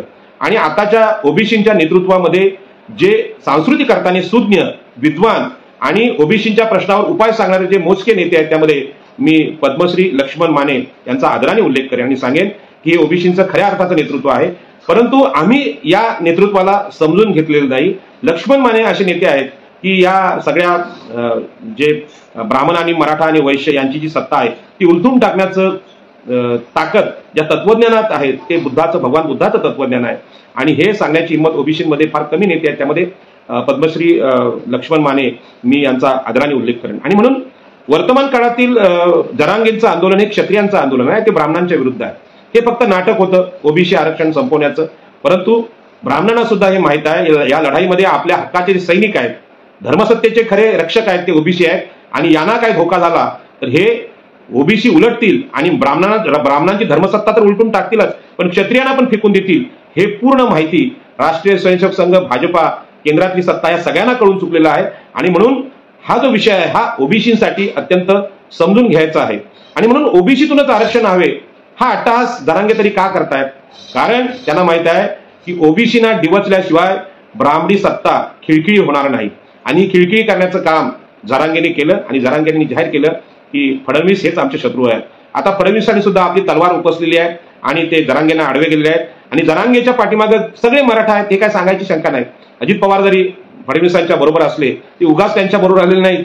ईडीमुळे आलेले आहेत आणि बाकीचे एकनाथ शिंदे सुद्धा आलेले आहेत, ते काही ईडीमुळेच आलेले आहेत, ते काय भाजपाच्या हिंदुत्वाच्या वैदिक तत्वाच्या मनुस्मृतीच्या प्रेरणेने आलेले नाहीत. तर त्यामागे मराठा सत्तेला ब्राह्मण सत्तेने महाराष्ट्रात फार मोठं आव्हान दिलेलं आहे आणि महाराष्ट्रामध्ये मराठा घराणी ही कमकुवत करण्याचं काम ब्राह्मणी सत्तेने केलेलं आहे. केंद्रामध्ये ब्राह्मणी सत्ता आहे, महाराष्ट्रात ब्राह्मणी सत्ता आहे आणि या सगळ्या भांडणामध्ये आम्हाला ओबीसींची मुक्ती शोधायची आहे आणि ब्राह्मण क्षत्रिय वैश्य या तिघांशी लढल्याशिवाय ओबीसींची मुक्ती नाही, शूद्र आणि स्त्रियांची सुद्धा मुक्ती नाही, हे सत्य डॉक्टर बाबासाहेब आंबेडकर आम्हाला सांगून गेले. आणि म्हणून आता प्रखर टीकेला सुरुवात झालेली आहे. खरं म्हणजे याला लोकशाहीतलं युद्ध असं स्वरूप द्यायला लागेल आणि हे युद्ध कधी आता भडका उडेल हे सांगता येत नाही. आणि ओबीसींनी या तिघांची बाजू घेऊ नये, मराठ्यांची बाजू सुद्धा घेऊ नये, ब्राह्मणांची घेऊ नये आणि वैश्यांची पण घेऊ नये, कारण तिघांचा हेतू एकत्र येऊन आपल्यावर गुलामगिरी लादण्याचा आजही विषय आहे. त्यामुळे आपण यांची बाजू घेऊ नये, आम्ही संविधानाची बाजू, संविधान हातात घेऊन आमच्या मुक्तीचा मार्ग शोधला पाहिजे. आणि म्हणून देशात आरक्षण विरोधी वातावरण करण्यासाठी मराठा आंदोलनाची रचना केली गेली आणि मराठ्यांनी सामाजिकदृष्ट्या मागास नसताना या आरक्षणाची मागणी केली आणि एकाच वेळी देशातले जे सगळे जमीनदार आहेत, जाट, गुर्जर, पटेल हे मराठ्यांच्या बरोबर आंदोलनात आहेत आणि जर आम्हाला आरक्षण भेटत नसेल तर आरक्षणच रद्द करा, अशा प्रकारचं तिघांचं म्हणणं आहे, ब्राह्मण क्षत्रिय वैश्य यांचं. परंतु जाहीरपणे ब्राह्मण हे बोलू शकत नाहीत कारण त्यांना ओबीसींची भीती आहे आणि म्हणून ते मराठ्यांना सांगतात की तुम्ही अत्याचार करा या मागासवर्गीयावर, या आरक्षणधाऱ्यांवर, हे आरक्षण संपवा, मग सत्ता आपलीच आहे. परंतु आता ज्या सत्तेची पकड ब्राह्मणांकडे यायला लागले देशाच्या आणि राज्याच्या, त्यानुसार मराठ्यांना धोका कळलाय. मराठ्यांना एवढा धोका कधीच महाराष्ट्रात झाला नव्हता. या ईडीमुळे ही मराठा घराणी आता जवळजवळ उद्ध्वस्त होत आहेत आणि या ब्राह्मणी सत्तेच्या दारामध्ये एखाद्या गळ्यात पट्टा लावलेल्या कुत्र्याप्रमाणे वागण्याची वेळ त्याने आणलेली आहे आणि ही लढाई भयानक तीव्र होऊ शकते. कारण शेवटी क्षत्रिय सत्ता आहे. क्षत्रिय आणि ब्राह्मणांचा वाद इतका मोठा आहे की आपल्याला कल्पना आहे की परशुरामाने 21 वेळा पृथ्वी निक्षत्रिय केली, 21 वेळा मारलं असं ब्राह्मणांनी लिहिलं, कारण लेखणी त्यांच्याकडे होती. आणि मग क्षत्रियांनी जो राग व्यक्त केलेला आहे ब्राह्मणांवर तो सुद्धा खूप मोठा आहे. देशामध्ये अनेक दंगली आणि अनेक भांडणं झाली, पण ही सगळी भांडणं ही सत्तेची आहेत. त्याच्यामुळे ओबीसी जर मागासवर्गीयांच्या उत्थानासाठी एकत्र आले तर ब्राह्मणी सत्ता उलथवता येईल. परंतु त्यांचा सुद्धा हेतू शोषण करण्याचा आहे. आम्हाला ग्रामपंचायत पासून, आम्हाला विधानसभेपासून, आम्हाला लोकसभेपर्यंत आमचेच आमदार, आमचेच खासदार हवेत आणि आमचेच सरपंच हवेत. हा जो अट्टहास आहे सत्तेचा, हा असंविधानिक आहे आणि म्हणून हा अट्टहास थांबण्यासाठी समता देशात आणणं गरजेचं आहे. आणि म्हणून ब्राह्मण आणि क्षत्रिय यांच्या सत्ता संघर्षामध्ये आपण अत्यंत सुज्ञ नागरिक म्हणून या गोष्टीकडे आम्हाला पाहायचं आहे हे मला सांगतो. आणि म्हणून ही युद्धनीती आहे. आता जरांगे सुद्धा डावपेचे शब्द वापरायला लागलेत. आता डावपेच वगैरे किंवा किल्ला घेणं ह्या लढाया छत्रपती शिवाजी महाराजांच्या काळात राहिलेल्या नाहीत. शिवाजी महाराजांची लढाई सुद्धा केवळ किल्ले घेण्याची नव्हती, तर शिवाजी महाराजांनी आदिलशाही आणि निजामशाही यांच्या काळात पाटील आणि कुलकर्णी जे महाराष्ट्राचं शोषण करत होते त्यांच्या गड्या पहिल्यांदा उद्ध्वस्त केल्या आणि रयतेचं राज्य आपल्याकडे आणलं. रयतेचं राज्य म्हणजे कोणाचं? भूमिहीनांचं, ओबीसी, SC, ST आणि स्त्रियांचं राज्य, रयतेचं राज्य शिवाजी महाराजांनी आणलं. पण शिवाजी महाराजांच्या राज्याविषयी कुठलाही मराठा, कुठलाही क्षत्रिय माणूस किंवा ब्राह्मण माणूस चर्चा करत नाही. शिवाजी महाराज म्हणजे गो ब्राह्मण प्रतिपालक, शिवाजी महाराज म्हणजे क्षत्रिय कुलावंत, एवढंच ब्राह्मण मराठ्यांनी सांगितलं. पण रयतेचे राजे छत्रपती शिवाजी महाराज आहेत हे सांगण्याचं काम ब्राह्मण आणि मराठा विचारवंतांनी केलं नाही. एवढंच नाही तर ते मागासवर्गीय असलेल्या ओबीसी, SC, ST यांना सुद्धा सांगता आलं नाही. आणि म्हणून आता ब्राह्मण श्रेष्ठ की मराठा श्रेष्ठ हा जो वाद आहे, सत्तेचा वाद आहे, त्याचा या संविधानिक समतेशी काही संबंध नाही. हा विषमतेचा संघर्ष आहे. आणि म्हणून या सत्ता संघर्षाचा आम्ही निषेध करतो. जरांगे पाटलांचं आंदोलन आता शून्य झालेलं आहे, कारण त्यांचा राग त्यांच्या पाठीमागे असलेले मराठे हे फडणवीस सत्तेत नको, भाजपची सत्ता नको यासाठी आहे. आणि आता आपल्याला माहित आहे की फडणवीस यांच्या मदतीला अनेक लोक म्हणजे ओबीसी सुद्धा आलेले आहेत, मराठी सुद्धा आले आहेत की फडणवीसवर टीका नको. परंतु खरं भांडण हे फडणवीस म्हणजे मराठा विरुद्ध ब्राह्मण हेच आहे. आणि म्हणून आता शूद्रांची मुक्ती यामध्ये कुठे आहे याचा शोध आम्ही घेतला पाहिजे अशी माझी विनंती आहे. आणि म्हणून गुलाम कोणी कुणाचं होऊ नये. ब्राह्मणांचं गुलाम मराठ्यांनी होऊ नये, मराठ्यांनी स्वतंत्रपणे जगावं. मराठ्यांचं गुलाम ब्राह्मणांनी होऊ नये आणि ब्राह्मण क्षत्रिय वैश्य यांचं गुलाम स्त्रियांनी होऊ नये, ओबीसीनी होऊ नये. सगळे समान नागरिक आहेत. समतेचं संविधान देशाने स्वीकारावं. हा जो ब्राह्मण क्षत्रिय वैश्य यांचा सत्तेचा जो अहंकार आहे तर जर सोडला तरच भारतामध्ये समता प्रस्थापित होईल. आणि म्हणून ब्राह्मण क्षत्रियांना माझी विनंती आहे की क्षत्रियांना राजसत्ताच कशाला पाहिजे, ब्राह्मणांना धर्मसत्ताच कशाला पाहिजे, वैश्यांना अदानी अंबानीला सगळी विमानतळ आणि बंदर पाहिजेत कशाला. भारतीय लोकशाहीनं सर्वसमावेशक जे उपक्रम उभे केले होते ज्यामध्ये सर्वांना नोकऱ्या मिळतील, ज्यांना सगळ्यांना आरक्षणाचा लाभ घेता येईल आणि सर्वांना समान संधी मिळेल अशा प्रकारचं संविधानाचं तत्वज्ञान अजूनही ब्राह्मण क्षत्रिय वैश्य का स्वीकारत नाहीत. आणि म्हणून महाराष्ट्राची सत्ता ज्या संस्थानिक घराण्यांकडे होती, मराठा घराण्यांकडे होती, त्या मराठा घराण्यांना भाजपच्या सत्तेने आता टार्गेट केलेलं आपल्याला पाहायला मिळतं. आणि मला अभिमान आहे की हा जो विषय आहे तो ओबीसीना आता हळूहळू समजू लागेल. आणि म्हणून राष्ट्रवादी काँग्रेस पक्ष, शिवसेना हे पक्ष फोडण्यामध्ये फडणवीस यशस्वी झाले, त्याचा राग भविष्य काळामध्ये बाहेर येईल. परंतु या भांडणामध्ये शिवसेनेला किंवा राष्ट्रवादी काँग्रेसला किंवा काँग्रेसला किंवा भाजपला ओबीसीना न्याय द्यायचाच नाही. आणि म्हणून हे पक्ष आमचे उद्धारकर्ते कधीच होऊ शकणार नाही. आणि म्हणून महाराष्ट्राची सत्ता ब्राह्मण, मराठा, वैश्य यांच्या हाती राहावी असा प्रयत्न सगळ्या राजकीय पक्षांनी मधल्या काळात केलाय. जर सामाजिक न्यायाचा प्रयत्न जर केला असता तर आज वातावरण वेगळं असतं. मी मागासवर्गीय आयोगाचे सदस्य लक्ष्मण हाके यांची आठवण करून सांगेल की त्यांनी महाराष्ट्राच्या अर्थसंकल्पामध्ये 1% सुद्धा निधी हा मागासवर्गीयांसाठी खर्च होत नाही हे सप्रमाण सिद्ध केलेलं आहे. याचा अर्थ इथली सत्ता, ब्राह्मण मराठ्यांची सत्ता ही ओबीसीच्या फायद्याची नाही तर शोषणाची आहे. त्यामुळे शूद्रांनी आणि स्त्रियांनी आपली जागा या लढ्यामध्ये ओळखावी, या युद्धामध्ये ओळखावी. आम्हाला हे कुठलीही संधी द्यायला तयार नाहीत. आणि म्हणून आरक्षणाच्या बाबतीत सर्वात साक्षर आज कोण असेल तर बौद्ध बांधव, आणि यांना साक्षर करण्याचं काम डॉक्टर बाबासाहेब आंबेडकरांनी केलेलं आहे. आणि म्हणून या बौद्ध बांधवांची भूमिका आजच्या काळात अत्यंत महत्वाची आहे. परंतु त्यांना एवढा त्रास या ब्राह्मण क्षत्रिय वैश्यांनी दिला आहे की त्यांनी तरी आता काय करावा हा मोठा प्रश्न आहे. ज्या पद्धतीनं ओबीसीने या लढ्यामध्ये उतरलं पाहिजे ती गरज आज फार मोठी आहे. आणि म्हणून 15% ब्राह्मण क्षत्रिय वैश्य विरुद्ध 85% स्त्री शूद्र हा संविधानिक संघर्ष आज आहे. आणि या संविधानिक संघर्षाची मांडणी डॉक्टर बाबासाहेब आंबेडकरांनी, महात्मा ज्योतिबा फुलेंनी, सावित्रीबाई फुलेंनी अत्यंत कल्पकतेने केली होती. आणि म्हणून देशाच्या गुलामगिरीचं युद्ध आता पेटलेलं आहे. जे गुलामगिरीच्या युद्धाची ही खरी सुरुवात आहे. आणि या गुलामगिरीच्या युद्धात जे आपले शत्रू आहेत ते आता स्पष्टपणे उघड व्हायला लागलेले आहेत. आणि आपले शत्रू हे ब्राह्मण क्षत्रिय वैश्य हेच आहे. आपल्याला वाटेल की संविधानाच्या काळात अशा प्रकारच्या या उच्चवर्णीयांना आपण टार्गेट का करतात, कारण हेच आरक्षणाचे विरोधक आहे. यांनीच आमच्यावर गुलामगिरी लागलेली आहे. खरं म्हणजे आरक्षणाच्या लढाईत यांना एवढे टक्के आरक्षण, त्यांना तेवढं टक्के आरक्षण, हे EWS, हे कुणबी दाखले, हे सगळं गोंधळ आहे. या गोंधळामध्ये खरं म्हणजे मराठ्यांना या देशात कधीच आरक्षण मिळू शकत नाही, कारण ते सामाजिकदृष्ट्या शोषित नाहीत, सामाजिकदृष्ट्या मागासलेले नाहीत. हे सगळ्या मागासवर्गीय आयोगाचे सदस्य, सगळ्या ओबीसी नेत्यांनी, सगळ्या मागासवर्गीय नेत्यांनी, सगळ्या स्त्रियांनी ठासून मांडलं पाहिजे. पण ती हिंमत आमच्या आताच्या नेतृत्वात नाही, हीच दुःखाची गोष्ट आहे. आणि म्हणून डॉक्टर बाबासाहेब आंबेडकरांनी आरक्षण हा समतेचा पाया आहे. डॉक्टर बाबासाहेब आंबेडकरांचं तत्वज्ञान हा आपला सगळ्यांचा आधार आहे.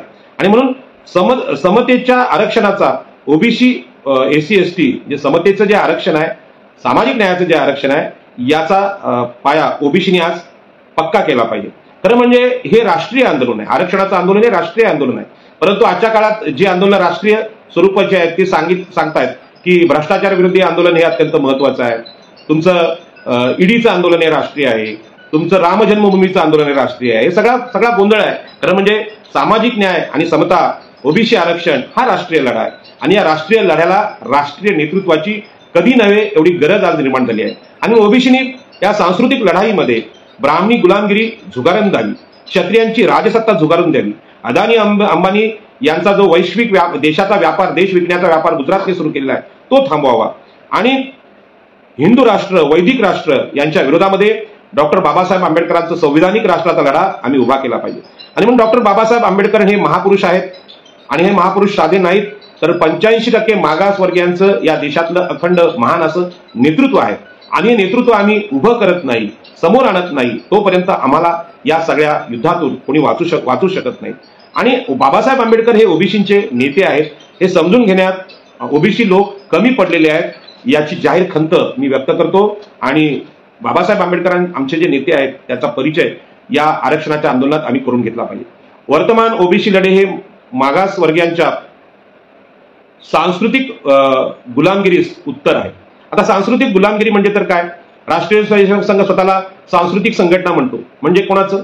गोळवळकर गुरुजी आणि मनुस्मृतीची समर्थक संघटना आहे. आणि ही सांस्कृतिक गुलामगिरी त्यांनी मागासवर्गीयांवर लागलेली आहे. आणि म्हणून वर्तमान ओबीसी लढे या सांस्कृतिक गुलामगिरीविरुद्ध पुकारलेले लढे आहेत. याची मांडणी ओबीसीच्या विचारमंचावर आदरणीय मंत्री महोदय छगन भुजबळ, प्रकाश अण्णा शेंडगे वडेट्टीवारांनी केला पाहिजे. आपण राष्ट्रीय नेते म्हणून आदरणीय प्रकाश आंबेडकर यांच्यासारखं पुढे आलं पाहिजे आणि ही लढाईचं नेतृत्व आपण केलं पाहिजे. आणि म्हणून हे ओबीसी नेतृत्व हे हिंदुत्वामध्ये बांधलं गेलेलं असल्यामुळे हिंदुत्वामुळे ते खुजे ठरतं, त्यांची विचारांची शक्ती आहे ती मारली जाते. आणि बाबासाहेब आंबेडकरांनी ज्या पद्धतीने मागासवर्गीयांचं नेतृत्व केलं आणि अंतिम क्षणी या हिंदुत्वाला, वैदिक धर्माला, रामायण महाभारतातल्या ओबीसींच्या गुलामगिरीला पर्याय देण्याचं बुद्धाचं तत्वज्ञान त्यांनी देशाला सांगितलं. आणि म्हणून बौद्ध धर्मांतर हा जो विषय आहे हा कडवा उपाय या हिंदुत्ववादी गुलामगिरीवर आहे. आणि मागासवर्गीयांच्या हजारो वर्षाच्या दुखण्यावर मी असं म्हणणार नाही की रामबाण उपाय, राम हा उपाय होऊ शकत नाही, तर भगवान बुद्धांचं जे विचार आहेत त्या ओबीसीच्या हजारो वर्षाच्या दुखण्यावर अत्यंत अचूक आणि अत्यंत दूरदृष्टीचा उपाय आहे. आणि म्हणून मनुस्मृती, ऋग्वेद, पुराणे, हिंदुत्व, भाजपा, ईडी यांच्या मानसिक गुलामगिरीने आमच्यावर गुलामगिरी आली. आणि म्हणून मनाच्या स्वातंत्र्याने ह्याला उत्तर देता येईल. डॉक्टर बाबासाहेब आंबेडकरांनी सांगितलं मनाचं स्वातंत्र्य हे सगळ्यात मोठं स्वातंत्र्य आहे. आणि मनुस्मृती, वेद, उपनिषद, हिंदू पुराण हे ओबीसींना मनाचं स्वातंत्र्य कधीच देणार नाही. आणि ते संविधानाने आम्हाला दिलेलं आहे, पण संविधानामध्ये आम्हाला दिलेलं मनाचं स्वातंत्र्य आम्ही समजून घेत नाही, अभिव्यक्तीचं स्वातंत्र्य आम्ही समजून घेत नाही. आणि म्हणून जे स्वातंत्र्य आम्हाला तर्क करण्याची शक्ती देतं आणि तर्क करण्याचा विचार या देशामध्ये बुद्ध, चार्वाक, महावीर यांच्या विचारात आहे, पण हे आम्ही समजून घ्यायला तयार नाही. आणि मग आम्ही राम, कृष्ण, हनुमान या सगळ्या पुराणांतल्या देवदेवतांमध्ये अडकलो की ज्याने हनुमानाने सुद्धा दासभक्ती सांगितलं की रामाचं दास होणं हे फार महत्वाचं आहे. आणि दास्य म्हणजे गुलामगिरी, याचं समर्थन करण्याचा एक संप्रदायच आपल्या देशात उभा राहिला. पण दास्यातून मुक्ती आम्हाला भेटली पाहिजे असा तर्काचा भगवान बुद्ध आणि महावीरांचा विचार, चार्वाकांचा विचार, डॉक्टर बाबासाहेब आंबेडकरांचा विचार आम्ही कोणी सांगितला नाही. म्हणून पद्मश्री लक्ष्मण माने यांची मुलाखत काल मी पाहिली आणि त्यांनी सांगितलं की आम्हाला तर काहीच मिळत नाही. म्हणजे श्रावण देवरे यांनी त्याला सांगितलं की भटक्या विमुक्तांचं आरक्षण संपवण्यात आलं, त्यांचे अधिकार त्यांची गरज आळली गेली, त्या ओबीसीने तिकडे लक्ष दिलं नाही.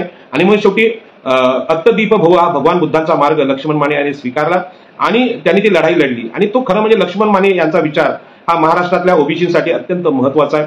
आणि तो विचार ओबीसींनी समजून घेतला पाहिजे की ओबीसींमध्ये ज्या बाकीच्या आगरी, कोळी, भंडारी, माळी, तेली ह्या जाती सुदृढ जाती आहेत, परंतु भटके विमुक्त असतील किंवा धनगरांसारख्या जाती असतील, भटके असतील, यांची जी अवस्था ती फार भयानक अवस्था आहे. आदिवासींची अवस्था भयानक आहे, एसींची अवस्था भयानक आहे.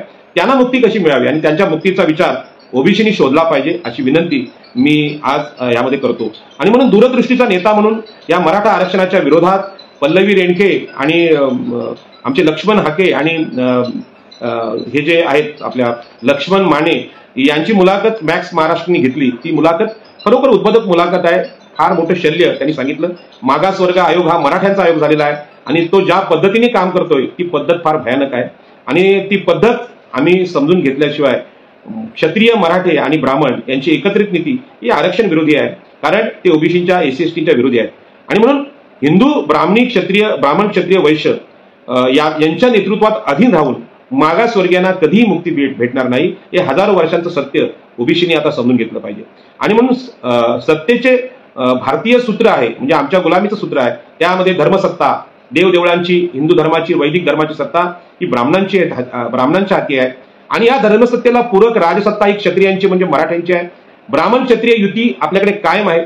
सगळे मुख्यमंत्री हे ब्राह्मण क्षत्रिय कसे राहतील याची काळजी, किंवा सत्ता सुद्धा ब्राह्मण क्षत्रियांच्या हातात महाराष्ट्राची, देशाच्या कशी राहील अशा प्रकारची काळजी नेहमी घेतली जाते. पण यामध्ये ओबीसींची, एससी-एसटीची सत्ता कधी यावी असं कधी होत नाही. आणि अर्थसत्ता ही वैश्यांच्या हाती आहे. नरेंद्र मोदी साहेबांचं जे धोरण आहे ते धोरण तेच आहे की कर लो दुनिया मुठ्ठी में, रिलायन्स असतील, अदानी अंबानी असतील, यांनाच देशातली अर्थसत्ता कशी देता येईल हा नरेंद्र मोदी साहेबांचा प्रयोग आहे. आणि या मोदींच्या सरकार किंवा राष्ट्रीय स्वयंसेवक संघाचा विचार हा ब्राह्मण, क्षत्रिय, वैश्यांना सत्तेत ठेवायचं, फक्त ब्राह्मणांच्या अधीन मराठ्यांनी राहावं हा प्रयोग आता सुरू झाला आहे. अशोकराव चव्हाण असतील, नारायण राणे असतील आणि सगळे नेते यांना, मराठ्यांना आपल्या हातात ब्राह्मणांच्या ताब्यात कसं ठेवायचं हा प्रयोग आता यशस्वीपणे सुरू झालाय. जरांगे पाटील यांचा चेहरा समोर करून दुखावलेले मराठे आता जरांगेंना पुढे करून आता देवेंद्र फडणवीस यांच्या सत्तेला, ब्राह्मणी सत्तेला आव्हान देत आहेत. खरं म्हणजे डॉक्टर बाबासाहेब आंबेडकर आम्ही वाचले तर ब्राह्मण, क्षत्रिय, वैश्य यांच्या सत्ता संघर्षाचा आनंद मागासवर्गीय घेऊ शकतात. आणि या दिवशी आम्हाला संधी मिळेल त्या संधीमध्ये आम्ही लोकसभेची आणि विधानसभेची सत्ता हातात घेऊ शकतो. पण इथला जो अत्तदीप आहे, म्हणजे हृदयातला दीप आहे, तोपर्यंत ओबीसींचा तेवत नाही, तोपर्यंत आमची गुलामगिरी संपत नाही. आणि म्हणून फडणवीस, गडकरी यांच्या सत्तेला आव्हान देण्याचे प्रयोग महाराष्ट्रात याच्यापुढे सुरू होतील. हिंदू वैदिक विचारधारा आहे ती मागासवर्गीयांच्या गुलामीची विचारधारा आहे. आणि या गुलामगिरीला उत्तर हे जुन्या काळामध्ये 2000 वर्षापूर्वी भगवान महावीर आणि तथागत गौतम बुद्धांनी दिलेला आहे. या विचारांचा अभ्यास सुद्धा ओबीसीने केला पाहिजे. आणि ओबीसी ही हिंदुत्वाचे गुलामच आहेत आणि म्हणून परवा आम्ही मुंबईमध्ये बोलत असताना सांगितलं की शिवसेनेची सत्ता जेव्हा महाराष्ट्रात आली त्या शिवसेनेला मोठं करण्याचं काम आगरी, कोळी, माळी, भंडारी या शाखा प्रमुख, विभाग प्रमुखांनी केलं होतं. परंतु सत्ता द्यायची वेळ जेव्हा मनोहर जोशी मुख्यमंत्री झाले, नारायण राणे मुख्यमंत्री झाले, पण गणेश नाईक आमच्या इथले, दिलाधर डाके किंवा अनंत तरे यांना मुख्यमंत्रीपद बाळासाहेब ठाकरेंनी सुद्धा दिले नाही. म्हणजे शिवसेना हा पक्ष सुद्धा भाजपासारखा, काँग्रेससारखा, राष्ट्रवादीसारखा हा मनुवादी पक्ष आहेत. यांना कधीही मागासवर्गीयांची काळजी वाटली नाही. आणि म्हणून मुख्यमंत्रीपद, गृहमंत्रीपद, कृषी मंत्री, महसूल मंत्री हे ब्राह्मण, क्षत्रिय, वैश्यच होत आले. आता लोढा हा वैश्य ठाणे जिल्ह्यातल्या आगरी कोळ्यांच्या जमिनी घेऊन भाजपामध्ये प्रचंड मोठी घुसखोरी करतोय. महाराष्ट्र मुंबईचं पालकमंत्रीपद ज्याच्याकडे आलं, ज्या शेटजी भटजीच्या विरुद्ध नारायण नागू पाटील, बाबासाहेब आंबेडकर यांनी आंदोलन केली, ते ब्राह्मण, क्षत्रिय यांच्या जवळच वैश्य व्यापारी सुद्धा आता जवळ यायला लागले. आणि शेटजी भटजींचं हे सरकार, क्षत्रियांचं सरकार पुन्हा पुन्हा महाराष्ट्राच्या शोषणास कारणीभूत होते. आणि म्हणून देवेंद्र फडणवीस यांची सत्ता, ब्राह्मणी सत्ता, ही आमची शत्रू सत्ता आहे. ती सत्ता लोकशाहीच्या मार्गाने आम्ही उलथून टाकली पाहिजे. याच पद्धतीने क्षत्रियांच्या राजसत्तेला सुद्धा आम्ही आव्हान दिलं पाहिजे. त्यामुळे मराठे हे कधी मागासवर्गीय नसतात. त्यांचं आरक्षण हा सगळ्याच लोकांनी केलेला संभ्रम आहे. त्यामध्ये ओबीसी नेत्यांचा पण हात आहे. ओबीसी नेते मराठ्यांना घाबरतात आणि म्हणून क्षत्रिय सत्तेला ते आव्हान देत नाहीत. ब्राह्मणांवर आम्ही टीका करतो, पण आम्ही क्षत्रियांवर पण टीका केली पाहिजे. क्षत्रिय सत्तेला विरोध केला पाहिजे. आणि अदानी आणि अंबानीची यांच्या अर्थसत्तेला पण आम्ही आव्हान दिलं पाहिजे. आमच्याकडचा नवी मुंबईचा विमानतळ, ज्या विमानतळाला दिबा पाटलांचं नाव द्या असा आम्ही संघर्ष करतोय, ती जागा विमानतळाची आगरी कोळी कराड्यांची होती, पण तो विमानतळ हा अदानीला विकण्यामध्ये इथले मराठा आणि ब्राह्मण दोन्ही नेतृत्व जबाबदार आहेत. कारण ते दोन्ही एकत्र येऊन वैश्यांना मोठे करतात आणि वैश्य हे निवडणुकांमध्ये ह्या ब्राह्मण क्षत्रियांना फायनान्स करतात. यामध्ये ओबीसी, एससी, एसटी यांना मदत करणारं कुठलंच नेतृत्व आपलं मित्र नेतृत्व नाही. आणि म्हणून स्थानिक स्वराज्य संस्थातलं ओबीसी आरक्षण टिकवण्यासाठी आमच्या नगरसेवकांनी संघर्ष केला पाहिजे, मदत केली पाहिजे लढ्याला. पण हे स्थानिक स्वराज्य संस्थातलं आरक्षण म्हणजे ओबीसीना राजकीय सत्तेची चेहरेपट्टी होती, ओळख होती. राजकीय सत्तेचं प्राथमिक शिक्षण होतं. ही राजकीय सत्ता फडणवीसांनी सांगितलं की तुमच्याकडे एम्पिरिकल डेटा नाही म्हणून हे आम्ही आरक्षण देत नाही. मग केंद्रामध्ये 10% जे ईडब्ल्यूएस आरक्षण दिलं गेलं ते देत असताना कुठला एम्पिरिकल डेटा होता? आणि मराठ्यांना आता आरक्षण देताना ज्या घाईने तुम्ही दिलेत, कुठली जनगणना केलेली आहे? परंतु ब्राह्मण, क्षत्रिय, वैश्य यांना सगळंच आरक्षण संपवायचं आहे. आणि ते आरक्षण संपवायचं असल्यामुळे ते आमच्या ओबीसी नगरसेवकांना सांगतात की तुमच्या एम्पिरिकल डेटा नाही, त्यामुळे ओबीसी आरक्षणावर निवडणुका घेता येत नाही. खरं म्हणजे स्थानिक स्वराज्य संस्थांमध्ये मुंबई महापालिका, ठाणे महापालिका, नवी मुंबई महापालिका यामध्ये आगरी, कोळी, कराडी, भंडारी समाजाची सत्ता आहे. ती सत्ता नाकारून सत्ता हातात घेण्याचं काम मराठ्यांनी केलंय. ठाण्यातली सत्ता एकनाथ शिंदेच्या हातात असेल, मुंबईची सत्ता फडणवीस, आशिष शेलार यांच्याकडे जायची असेल, आमच्या ठाकरे फॅमिलीकडे जायचं असेल. पण यामध्ये ओबीसी सत्तेचा, स्थानिक स्वराज्य संस्थेतल्या ओबीसी सत्तेचा नायनाट करण्याचं काम हे ब्राह्मण, क्षत्रिय, वैश्य करतायत. आणि म्हणून निवडणुका जिंकणारे संस्कार ओबीसींना आपल्या मनावर करून घ्यावे लागतील. आणि निवडणुका जिंकण्याचे संस्कार भीमा कोरेगावच्या लढाईमध्ये लपलेले आहेत. ती लढाई जशी महत्वाची तशीच राजकीय सत्तेची लढाई ओबीसींना शिकून घ्यायला लागतील. क्षत्रिय शूर असतात हे खोटं विधान सतत आमच्या मनावर बिंबवल्यामुळे मराठाच मुख्यमंत्री होऊ शकतो, मराठाच गृहमंत्री होऊ शकतो, ब्राह्मणच गृहमंत्री होऊ शकतो, हे गुलामीचे संस्कार आमच्या मनावर पेरले गेले. आणि आमचं स्वातंत्र्य कशामध्ये आहे? या लोकांना सत्तेतून हटवलं. त्यांची संख्याच 15% आहे आणि 85% आण्यावर तर आमची सत्ता महाराष्ट्रात आली पाहिजे. हा राजकीय विचार आम्हाला भेटला पाहिजे. ब्राह्मणांच्या धर्मसत्तेला आव्हान द्यायचं असेल तर दुसरा धर्म आम्हाला उभा करायला लागेल. तो मानवमुक्तीचा धर्म असेल आणि तो मानवमुक्तीचा धर्म भगवान बुद्धांचा, आई एकविरीचा मुलगा भगवान बुद्ध यांचा धर्म आहे. ही गोष्ट ओबीसीने समजून घेतली पाहिजे. त्याच धर्मात राहून, त्याच हिंदुत्वात राहून आम्ही मुक्त होऊ शकत नाही, हे सुद्धा आम्ही समजून घेतलं पाहिजे. वैश्यांच्या सत्तेला आम्हाला आव्हान द्यायचं असेल, अदानी अंबानीला आव्हान द्यायचं असेल, आम्ही उद्योग केला पाहिजे, आम्ही उद्योगधंदे उभे केले पाहिजेत, आम्ही बँकिंग उभी केली पाहिजे. आणि हे जोपर्यंत आम्ही करत नाहीत, वैश्यांच्या अर्थसत्तेला आम्ही चॅलेंज करत नाहीत, तर ब्राह्मण, क्षत्रिय, वैश्य हे आम्हाला कायम गुलामीत ठेवतील. आणि म्हणून आम्ही व्यापारी घडवले पाहिजेत, आम्ही आमदार खासदार घडवले पाहिजेत, लढण्याची मानसिकता आणली पाहिजे. आणि हिंदू धर्माची सत्ता, धर्मसत्ता, वैदिक धर्माची धर्मसत्ता ही ओबीसीना, एससी, एसटीना गुलाम करणारी असेल तर या खऱ्या गुलामगिरीला पूर्ण उत्तर जे डॉक्टर बाबासाहेब आंबेडकरांनी 1956ला दिले त्या उत्तराचा शोध सुद्धा ओबीसीना घ्यावा लागेल. आणि म्हणून ही एकाच वेळी ही लढाई ब्राह्मणांच्या विरुद्ध आहे, मराठ्यांच्या विरुद्ध आहे आणि वैश्यांच्या विरुद्ध आहे. यामध्ये ब्राह्मण, मराठा म्हणजे ब्राह्मण, क्षत्रिय, वैश्य यांना राग येण्याचं कारणच नाही. तुम्ही कधीतरी विचार करा, मराठा आरक्षणासाठी लढणाऱ्या जरांगेनी असतील, शरद पवार असतील, अशोकराव चव्हाण असतील, सगळे मराठा नेते असतील, यांनी विचार करा की ओबीसींच्या शिक्षणासाठी, ओबीसींच्या आरक्षणासाठी, ओबीसीसाठी तुम्ही काय केलंय, किती निधी खर्च केलाय याचा तुम्ही विचार करा. आणि ओबीसींना न्याय देण्याचा कधी प्रयत्न केलाय का? ओबीसींना घरं आणि जमीन देण्याचं कधी काम केलंय का? ओबीसींच्या शूद्रांच्या हक्कांचा कुळ कायदा तुम्ही कधी राबवला का? तुमच्या मराठा कुठल्या कलेक्टरने राबवलाय? मुंबईच्या गावठाणांचे सातबारे तुम्हाला आजही देता येत नाहीत. त्या मंत्रालयापासून कुलाबा कोळीवाडा 1 किलोमीटरवर पण नाही. त्याचं प्रॉपर्टी कार्ड कुठल्याही मराठा महसूल मंत्र्यांनी, राधाकृष्ण विखे पाटील असतील, देवेंद्र फडणवीस गृहमंत्री असतील, यांनी कधी देण्याचा प्रयत्न केला की कुठल्या ब्राह्मण आणि मराठ्यांनी हे प्रयत्न केलेत का? मुंबईच्या आगरी, कोळी, भंडारी, आदिवासी, ईस्ट इंडियन यांना तुम्ही मुंबईची गावठणं देऊ शकत नसाल तर तुमची सत्ता ही मागासवर्गीयांच्या विरोधात आहे. हे मुंबईकरांनी ओळखलेलं आहे, महाराष्ट्राने ओळखलेलं आहे. आणि म्हणून तुमचं सत्तेचं भांडण आहे जरांगे विरुद्ध फडणवीस, हे ब्राह्मण क्षत्रियांचं भांडण आहे. या भांडणात आम्ही पडू नये, हे आपलं भांडण नाही, हे आमच्यावर गुलामी लादणाऱ्या ब्राह्मण क्षत्रिय वैश्य यांचं भांडण आहे. आणि म्हणून ओबीसींच्या मनाचं स्वातंत्र्य देणारे विचार कुठे कुठे सापडतात याचा आम्ही शोध घ्यायला पाहिजे. नव्या प्रकारचं सांस्कृतिक नेतृत्व आम्ही उभं केलं पाहिजे. आज जे सांस्कृतिक नेतृत्व राम मंदिराच्या निमित्तानं नरेंद्र मोदींनी उभं केलंय, हे राम मंदिर किंवा रामायण हे शूद्रांच्या विरोधात आहे, शंभुकाचा वध करणारं हे नेतृत्व आहे. ते समतेचं नेतृत्व नाही. समतेचं नेतृत्व जमिनीखाली गाडलेल्या भगवान बुद्धांच्या साहित्यामध्ये, भगवान बुद्धांच्या विचारात आहे. याचा आम्ही शोध घेतला पाहिजे.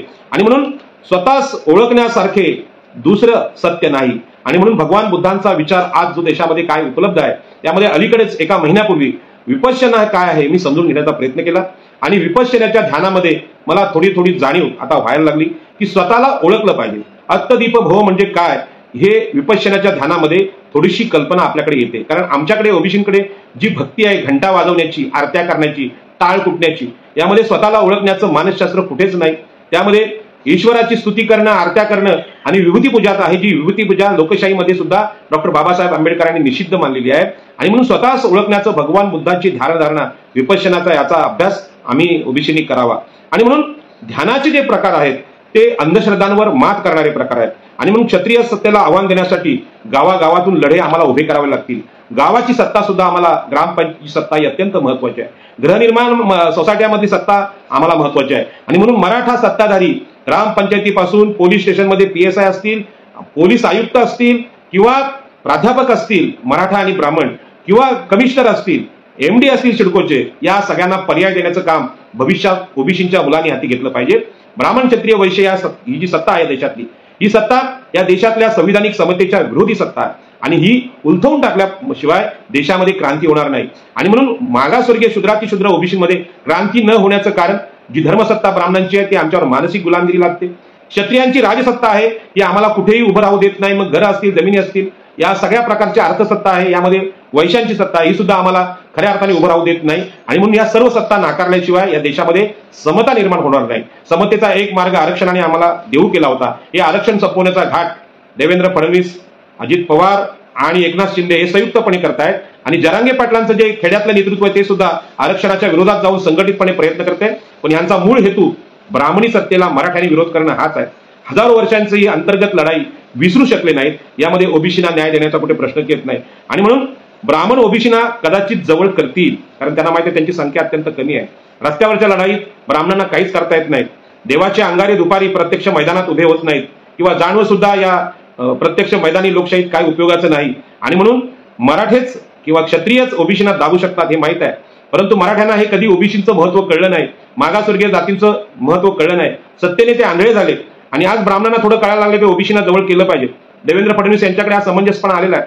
पण ओबीसीने हे जाणलं पाहिजे की ज्यांची संख्याच 3% आहे किंवा ब्राह्मण क्षत्रिय वैश्य 15% आहे, ते आमच्यावर राज्य कसं करू शकतात हा प्रश्न ओबीसींना पडला पाहिजे. त्याच्यामुळे मी कुणाचंही समर्थन करत नाही. फडणवीसांची नीती, पवारांची नीती, जरांगेंची नीती ही ओबीसीने ओळखली पाहिजे. आणि म्हणून दोघांनाही, म्हणजे ब्राह्मणांना धर्मसत्ता हवी, क्षत्रियांना राजसत्ता हवी. आणि धर्मसत्ता श्रेष्ठ की राजसत्ता श्रेष्ठ या वादामध्ये जरांगेंचं आणि फडणवीसांचं आंदोलन आणि सत्ता संघर्ष चालू आहे.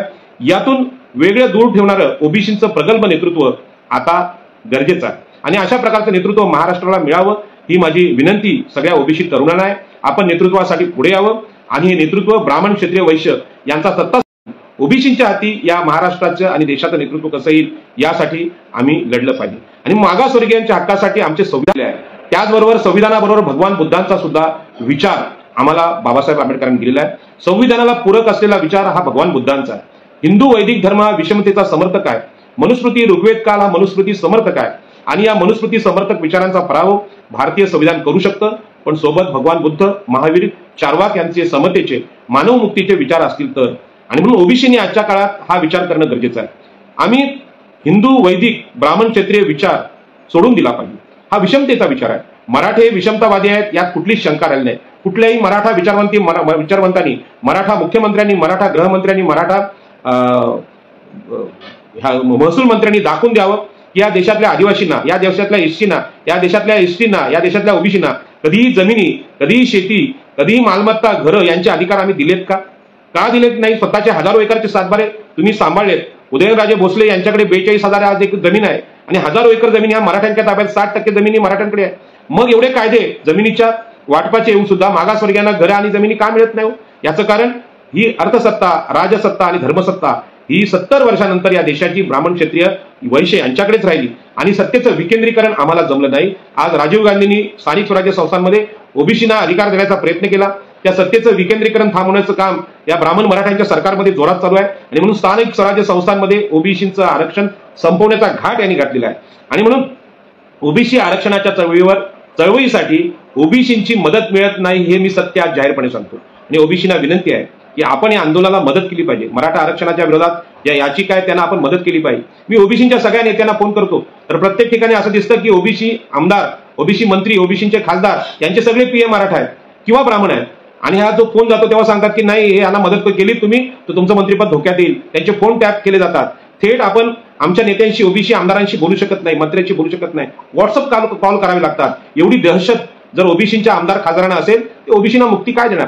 त्यामुळे अशा प्रकारचं नेतृत्व हे ओबीसींचं नेतृत्व होऊ शकत नाही. तरुणांनी ज्यांच्याकडे कुठलीही संपत्ती नाही, कुठलीही ईडी लावण्यासारखा कुठलाही धोका नाही, अशाने नेतृत्वासाठी पुढे आले. ईडीला घाबरणारे ओबीसी नेतृत्व ओबीसींना न्याय देऊ शकत नाही. आणि म्हणून कुणाचे गुरु हे ब्राह्मण आहेत तर कुणाच्या पक्षाचे प्रमुख हे मराठा आहेत. अशा प्रकारचं नेतृत्व ओबीसींना न्याय देऊ शकत नाही आणि म्हणून स्वतःच्या स्वतंत्र मनाचे नेतृत्व ओबीसींचं असावं ही आजच्या या सगळ्या माझ्या बोलण्याचं सार आहे. आणि म्हणून सगळ्या मागासवर्गीयांनी आता या सांस्कृतिक गुलामगिरीवरचा अंतिम उपाय शोधला पाहिजे. डॉक्टर बाबासाहेब आंबेडकरांनी याबद्दल पूर्ण चिंतन केलं होतं आणि मागासवर्गीयांच्या लढ्याला आरक्षणाचा जो आधार दिला आणि कुठेतरी एखादा कलेक्टर, कुठला तरी सरपंच, कुठला तरी प्राध्यापक, कुठला तरी वकील, कुठला तरी न्यायमूर्ती ओबीसींचा होईल, मागासवर्गीयांचा होईल आणि तो देशाला न्याय देईल अशी अपेक्षा होती. पण आज आपल्याला माहित आहे आयएसच्या परीक्षेमध्ये 250 मार्क असतील तर लेखी परीक्षेत त्यामध्ये आमची मुलं पुढे जातात, परंतु तोंडी परीक्षेमध्ये सगळे मार्क्स हे ब्राह्मण आणि क्षत्रिय आपापल्या मुलांना देतात आणि ओबीसींचा जो पुढे येणारा जो मुलगा आहे, मुलगी आहे तिला संपवून टाकलं जातं. ओबीसींचे पीएचडी धारक आहेत, ओबीसींची संख्या 52% आहे. ते ओबीसींचे पीएचडी करणारे विद्यार्थी आज तिकडे आझाद मैदानावर आंदोलन करतात. त्यांना न्याय देणारं कोणी नाही. आपल्याला माहित आहे अजित पवारांसारखा नेता मराठ्यांचा तो म्हणतो की ओबीसी काय दिवे लावणार आहेत का पीएचडी करून? ते स्वतःचा मुलगा शिकला नाही, स्वतःची मुलं शिकत नाही, कारण शिकायची गरज नाही. हजारो एकर जमिनी, राजसत्ता ही परंपरेने, मनुस्मृतीने आणि ऋग्वेदानी, पुरुष सूक्तांनी या मराठ्यांना, क्षत्रियांना दिलेली आहे, ब्राह्मणांना दिली आहे. त्यांची त्यांच्या मुलांना शिकायची गरज नाही आणि म्हणून परीक्षा न देता आयएएस आणि अधिकारी वर्गाची भरती आज केली जाते. आणि जिथे खरोखर आपला शिपाई आरक्षणाच्या माध्यमातून लागण्याची शक्यता होती त्याचं कंत्राटीकरण करण्यामध्ये केवळ ब्राह्मणच जबाबदार नाहीत तर त्याच्याबद्दल मराठे पण तितके जबाबदार आहेत. खाजगी विद्यापीठ, खाजगी शाळा आणि शिक्षण संस्था या मराठ्यांच्याच आहेत आणि मराठ्यांच्या शिक्षण सम्राटांनी शिक्षणाची महाराष्ट्राची वाट लावलेली आहे. त्याच्यामुळे आता जरांगे पाटलांच्या गरिबांच्या मुलांना आरक्षण द्यावं, आमची पोरं गरीब झाली, आमच्या जमिनी संपल्या, ही सगळी ढोंग होती. यांची तळमळ आहे की फडणवीसांची सत्ता या महाराष्ट्रात नको आणि म्हणून मराठे दुखावलेले आहेत. ब्राह्मण क्षत्रियांच्या या संघर्षामध्ये ओबीसी, एससी, एसटीना अजिबात स्थान नाही आणि म्हणून रत्नागिरीच्या समुद्रात इंग्रजांचे आरमार सुद्धा आम्ही आगरी कोळ्यांनी बुडवलं होतं. छत्रपती शिवाजी महाराजांचं आरमाराचं, स्वराज्याचं रक्षण आम्ही केलं म्हणून छत्रपती शिवाजी महाराजांनी आमच्यावर विश्वास टाकून रायगडमध्ये आपली राजधानी आणली. छत्रपती शिवाजी महाराज हा राजा समतेचा पुरस्कर्ता होता, सामाजिक न्यायाचा न्याय करता होता. त्या राजाला सुद्धा यांनी बदनाम केलं. छत्रपती शिवाजी महाराजांच्या पुतळ्यासमोर राहून जरांगे पाटील आई बहिणीवरून महाराष्ट्राला शिव्या देतात. हा जिजाऊंचा अपमान आहे, सावित्रीमाईंचा अपमान आहे, अहिल्याबाईंचा अपमान आहे, राजमातांचा अपमान आहे आणि म्हणून समस्त स्त्रियांनी या ब्राह्मण, क्षत्रिय, वैश्य यांची सत्ता 50% स्त्रियांच्या विरोधी आहे, ओबीसींच्या विरोधी आहे. आणि मी जो सांगितला हा संविधानिक संघर्ष सांगितला, सत्तेचा संघर्ष सांगितला.